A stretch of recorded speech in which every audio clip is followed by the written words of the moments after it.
Il y a bien longtemps, dans une ville appelée Mossoul, située dans l'actuel Irak, vivait un homme choisi par Allah pour guider son peuple, le prophète Yunus. Sa mission l'amena à Nineveh, une grande cité remplie de vie, mais aussi de pratiques erronées. Yunus était déterminé à transmettre un message clair: Allah est l'unique divinité digne d'être adorée, et nul autre que lui ne mérite obéissance ou prière.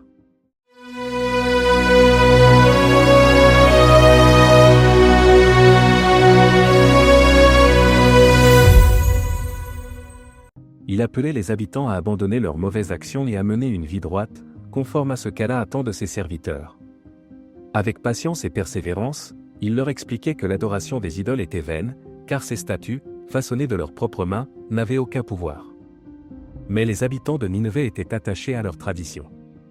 Ils répondaient: nos ancêtres ont adoré ces idoles depuis des générations. Elles ne nous ont jamais causé de mal, pourquoi devrions-nous changer?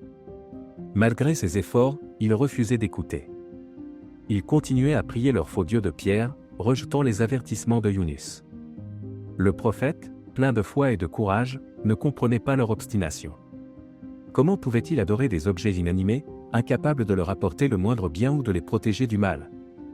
Pourtant, Yunus resta fort, fidèle à sa mission, espérant toujours que les cœurs de son peuple s'ouvriraient à la vérité. Face à ce ciel rougeoyant et menaçant, les habitants de Nineveh furent saisis de peur. Ils comprirent que ce qu'ils voyaient n'était pas une coïncidence, mais le début de la punition qu'avait annoncé le prophète Yunus. Leurs cœurs, autrefois durs et arrogants, commencèrent à se briser. Le regret et la peur les envahirent. Ils réalisèrent qu'ils avaient ignoré un avertissement sérieux et qu'ils avaient rejeté un messager envoyé par Allah. Alors, dans un élan collectif de repentance, les habitants de Nineveh se rassemblèrent. Hommes, femmes, enfants, riches et pauvres, tous se tournèrent vers Allah. Ils pleurèrent leurs péchés, demandèrent pardon et implorèrent sa miséricorde. Ils abandonnèrent leurs idoles et levèrent leurs mains vers le ciel, suppliant: Ô Allah, pardonne-nous. Nous croyons en toi et en ton messager Yunus. Épargne-nous de cette punition. Leur sincérité toucha la miséricorde divine. Allah accepta leur repentance et retira la punition qui pesait sur eux. Le ciel retrouva sa couleur paisible, et la ville fut sauvée.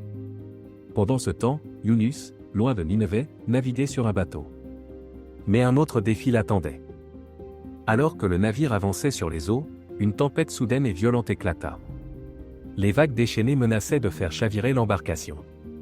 Les marins, terrifiés, décidèrent que quelqu'un devait être jeté par-dessus bord pour apaiser la mer. Ils tirèrent au sort, et le nom de Yunus fut désigné.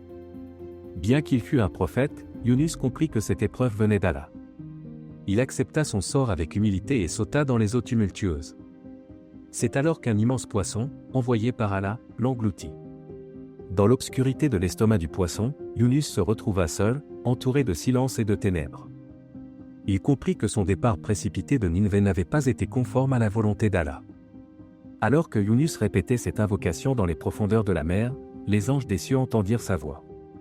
Ils reconnurent la supplication d'un serviteur pieux, mais furent surpris par l'endroit d'où elle provenait.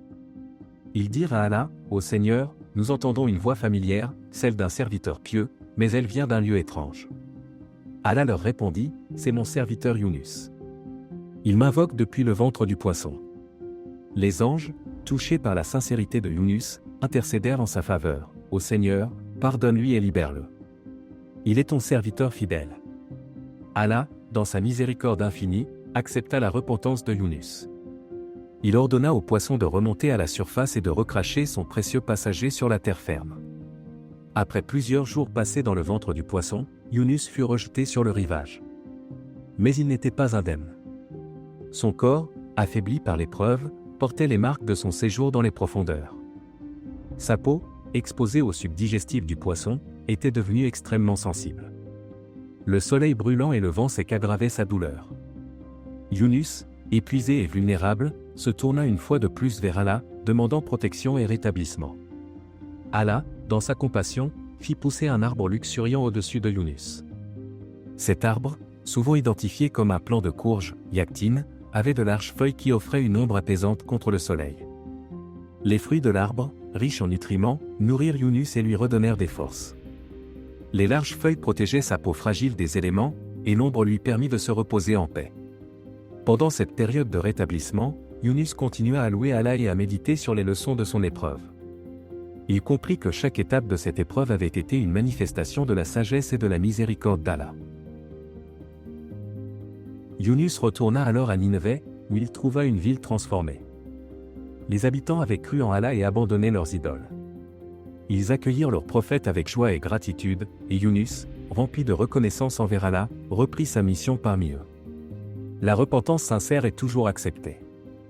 Peu importe la gravité de nos erreurs, si nous revenons à Allah avec un cœur humble, il nous pardonnera. Les épreuves sont des opportunités de croissance spirituelle. Même dans les moments les plus sombres, il y a une lumière pour ceux qui placent leur confiance en Allah. La louange et l'invocation sont des armes puissantes.